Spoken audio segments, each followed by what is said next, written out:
Halo semuanya, selamat datang di podcast New Cell Talk.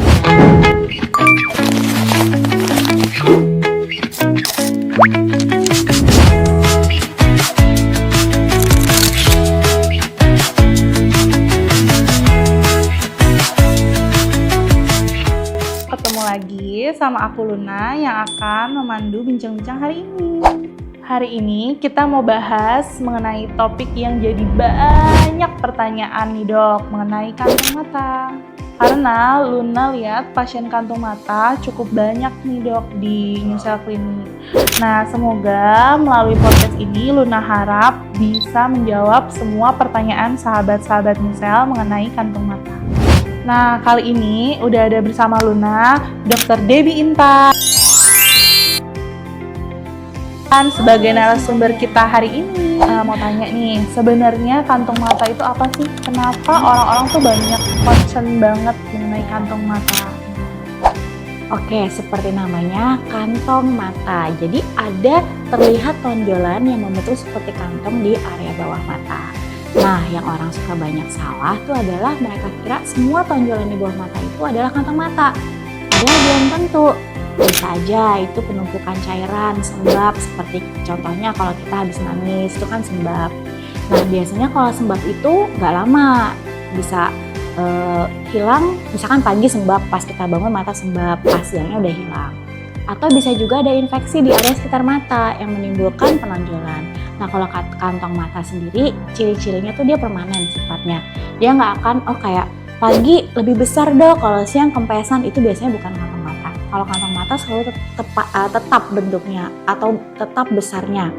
Mau pagi, mau siang, mau malam, biasanya bentuknya segitu aja. Tapi bisa jadi kantong mata tuh progresif.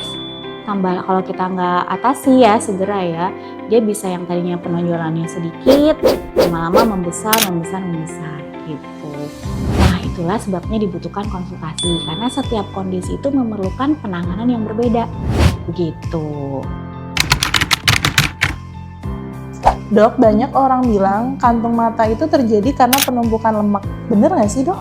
Kalau dibilang penumpukan lemak di bawah mata, itu kurang tepat. Kenapa? Karena orang kan mikirnya kalau penumpukan lemak itu berarti kalau kita makan banyak, berarti menumpuk nih lemak di area badan, lengan, paha, begitu juga di mata. Nah itu kurang tepat. Kenapa?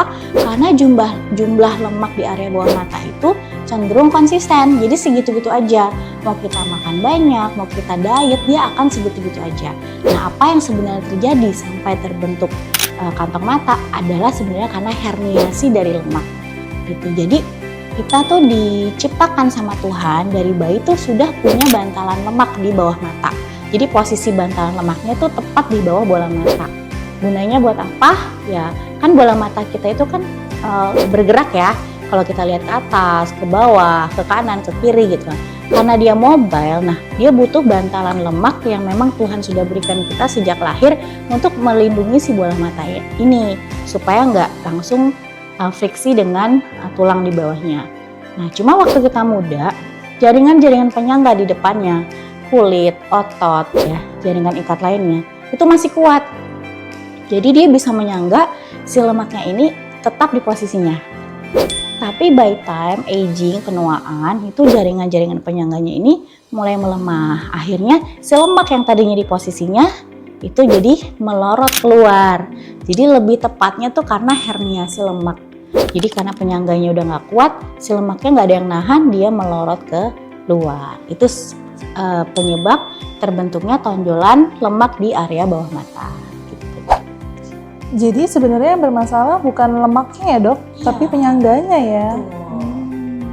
Seiring bertambahnya usia, kolagen dan elastin di kulit kita udah mulai berkurang ya. Jadi kulit mulai mengendur. Kita urutin deh ya dari paling luar ke paling dalam. Paling luar adalah kulit. Kulit mengendur karena elastin dan kolagennya berkurang. Di balik kulit ada apa? Ada otot. Otot juga karena usia mulai mengendur ya kan. Di balik otot ada apa? Ada fat. Nah, di bawah mata kita tuh sebenarnya waktu kita masih muda tuh ada fat-fatnya. Cuma karena usia, dia bisa fat-fatnya atrofi, mengecil, atau fat-fatnya melorot ke bawah. Sehingga menimbulkan area di bawah mata kita ini terlihat celong. Jadi kebayang ya atasnya ada tonjolan, bawahnya pasti celong, ada volume loss-nya. Nah itu juga harus kita pertimbangkan saat kita melakukan terapi untuk mengatasi kantong mata. Jadi jangan fokus sama si tonjolan lemaknya aja, perbaiki juga volume loss di bawahnya.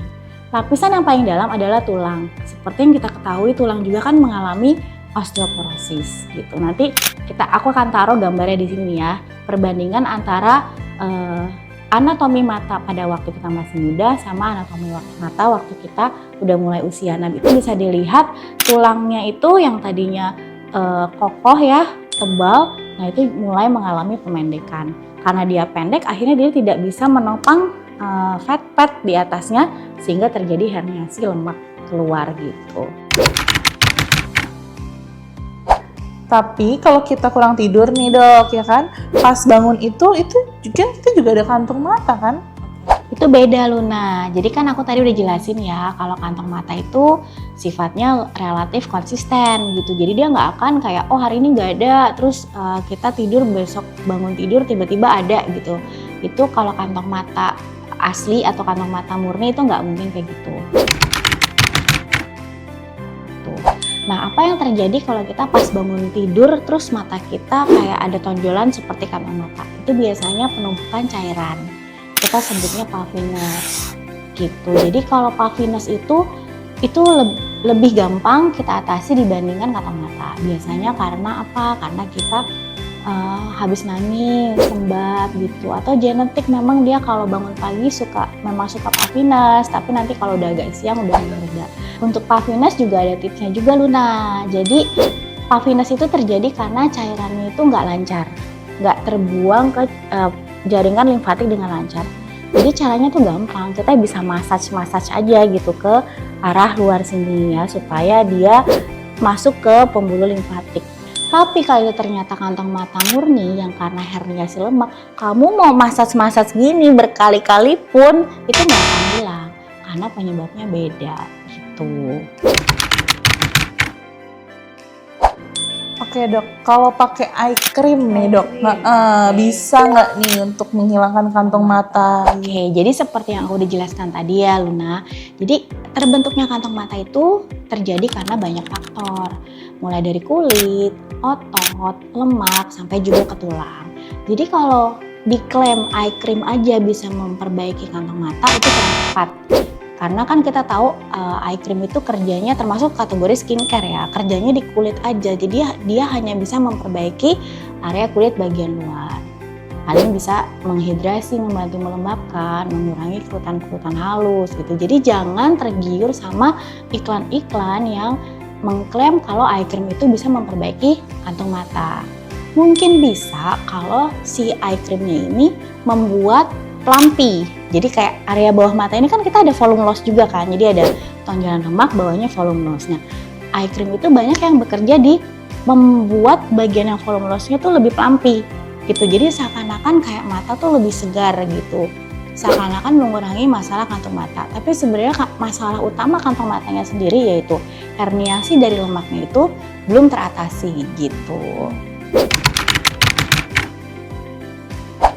Nah, terus nih dok, apakah satu-satunya solusi dari kantung mata itu adalah operasi nih dok? Tergantung kondisi kantong matanya Luna. Jadi supaya gampang kita bagi kantong mata ini jadi beberapa grade gitu ya. Grade 1, grade 2, grade 3, grade 4. Grade 1, grade 2 itu biasanya masih mild ke medium lah ya.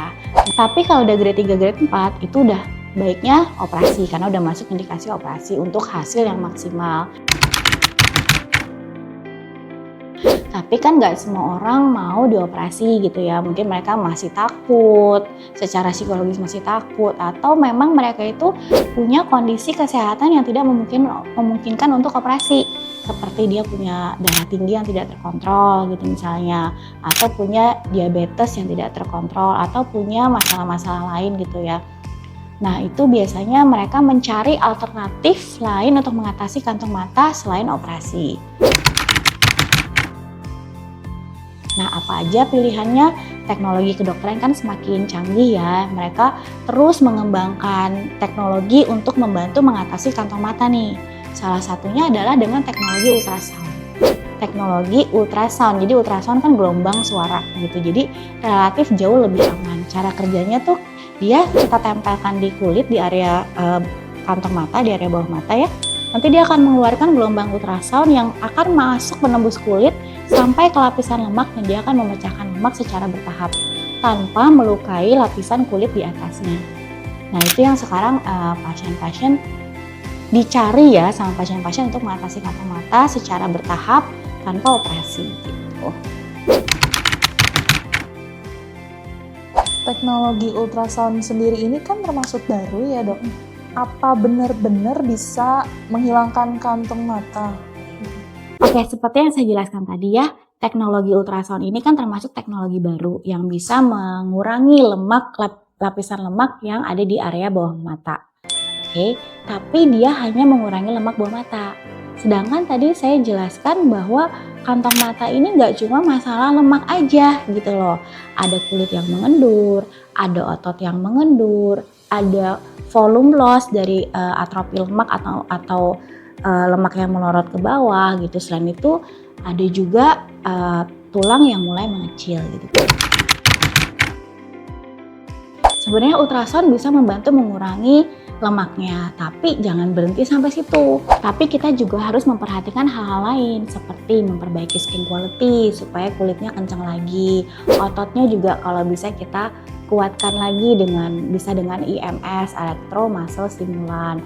Nah, terus area volume loss itu juga harus kita isi lagi gitu. Bisa dengan kalau surgery biasanya bisa dengan fat transfer, kalau pilihan non surgery bisa dengan filler, bisa dengan kolagen stimulator, bisa sama halnya juga dengan operasi. Operasi juga nggak sebatas sampai mengeluarkan lemaknya aja nih, tapi tetap kita harus perhatikan kulitnya juga gitu, karena meskipun sudah dioperasi tapi kan sebenarnya kondisi kulitnya itu kualitasnya udah menurun, udah mulai kendor, udah mulai sagging atau melorot gitu. Jadi sama setelah operasi pun kita tetap harus memperhatikan skin quality kulitnya, juga mengisi volume loss-nya di bawah kantong mata. Oke dok, biasanya di usia berapa sih sudah mulai muncul kantong mata? Biasanya sangat bervariasi Luna, tapi rata-rata mulai usia 30-40 tuh karena kolagen dan elasin kita mulai menurun, nah mulai deh tuh muncul kenduran di area, terutama di area bawah mata ya, karena kan area itu area paling tipis dibanding area kulit lainnya. Nah karena muncul kekenduran akhirnya lama-lama terbentuk kantong mata. Tapi bukan faktor itu aja, juga banyak dipengaruhi oleh faktor-faktor lain seperti faktor pola lifestyle. Kalau kamu sering begadang, terus kamu pola hidupnya, dietnya juga terlalu ketat misalnya, itu juga bisa mempercepat penuaan kan. Tapi faktor genetik juga berpengaruh, karena banyak kok yang usia-usia udah kepala 6, kepala 7, mereka nggak punya kantong mata gitu loh. Jadi kantong mata ini nggak selalu kalau kita udah tua pasti timbul kantong mata, nggak selalu. Karena kan tadi aku udah bilang ya, penuaan itu ada 2 tipe. Ada tipe yang atrofi, ada tipe yang melorot sagging. Nah kalau yang tipe melorot sagging, nah itulah dia akan terbentuk kantong mata. Tapi kalau yang tipe penuaannya tipe atrofi, dia akan volume loss aja.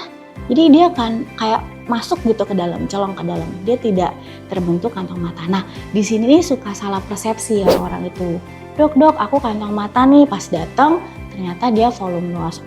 Tentu saja penanganan volume loss ini dengan penanganan kantong mata kan pasti berbeda kan. Makanya konsultasi sangat-sangat diperlukan untuk mengatasi masalah area bawah mata kamu. Iya. Oke, kalau operasi sendiri ini kan hasilnya permanen ya dok. Kalau ultrasound ini tuh sifatnya permanen nggak sih dok? Kalau dibilang hasil operasi itu permanen, itu agak kurang tepat ya Luna. Kenapa? Karena balik lagi, operasi itu kan dia ada 2, namanya blefaroplasti. Nah ada 2 hal yang dia kerjakan. Yang pertama adalah mengeluarkan lemak yang menonjol tadi. Yang kedua adalah dia membuang sebagian kulit yang sudah sagging, yang sudah kendur tadi. Nah, kalau lemaknya sendiri sudah dibuang, biasanya dia sifatnya relatif permanen. Ya udah, karena kan kalau lemak bawah mata itu tidak terpengaruh dari diet kita gitu loh, nggak terpengaruh kita mau makan banyak terus terbentuk lemak baru, enggak. Jadi cenderung relatif permanen. Tapi ada kemungkinan dia nonjol lagi tetap gitu.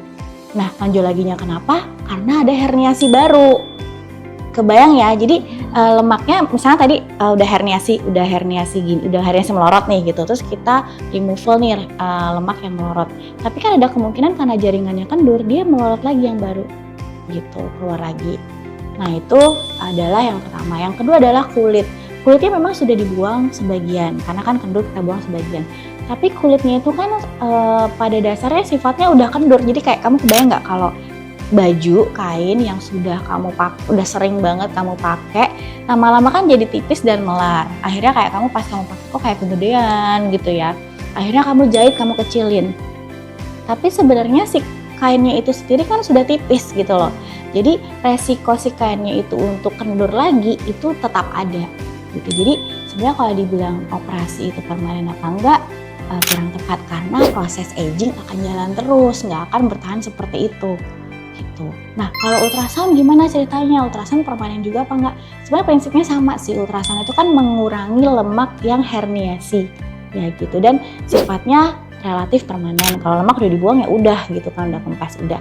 Tapi ada resiko timbul lagi enggak? Kalau ada dibilang timbul lagi ya karena mungkin terbentuk herniasi baru. Itu sebabnya kalau masalah kantong mata kita nggak boleh fokus di lemaknya aja gitu. Lemak itu gampang kita kurangin, gampang kita reduce gitu ya. Yang penting kita harus gimana caranya menguatkan jaringan penunjangnya. Si kulit, si otot, si volume loss di bawahnya itu harus diperhatikan semua.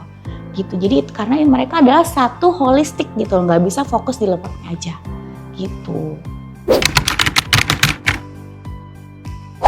Nah, gimana tuh dok caranya untuk mempertahankan agar hasil treatmentnya tetap tahan lama?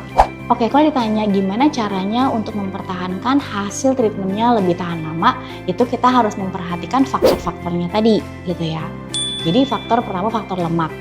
Biasanya lemak kalau udah kita treatment kan biasanya dia berkurang gitu. Nah tinggal gimana caranya menjaga supaya nggak hernia ya, supaya nggak hernia lagi ya. Perkuat jaringan-jaringan penyangganya, perkuat kulitnya, bisa dengan kolagen stimulator gitu, atau dengan device bisa.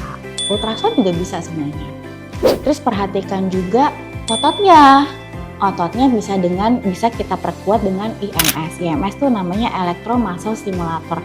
Jadi kayak pad gitu yang ditempel, nanti dia akan getar-getar. Gunanya dia untuk melatih otot supaya kontraksi. Jadi kayak otot matanya tuh lagi nge-gym gitu loh. Kayak lagi angkat beban gitu. Jadi dia supaya lebih kuat lagi gitu. Yang ketiga kita harus perhatikan volume loss-nya. Bisa kita isi dengan filler, bisa kita isi dengan kolagen stimulator gitu. Nah itu hal-hal yang perlu kita lakukan untuk menjaga supaya hasil treatmentnya itu tetap baik.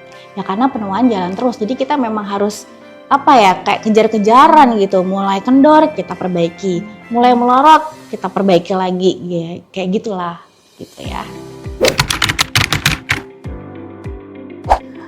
Oke, pertanyaan terakhir nih ya dok. Apa nih pesan-pesan untuk sahabat-sahabat misal di rumah yang mempunyai masalah kantung mata? Oke, yang pertama kantong mata itu sifatnya progresif ya, karena dia terpengaruh aging, penuaan. Semakin lama semakin berat.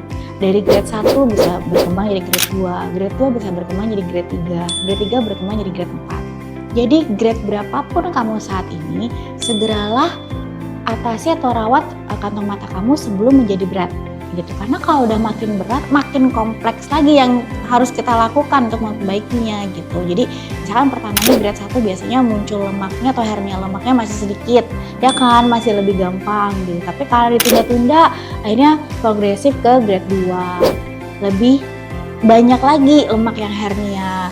Terus masih dicuekin lagi, progresif ke grade 3 di mana udah ada kekenduran dari kulit, dari otot, udah ada volume loss di bawah, jadi udah lebih banyak lagi nih gitu ya.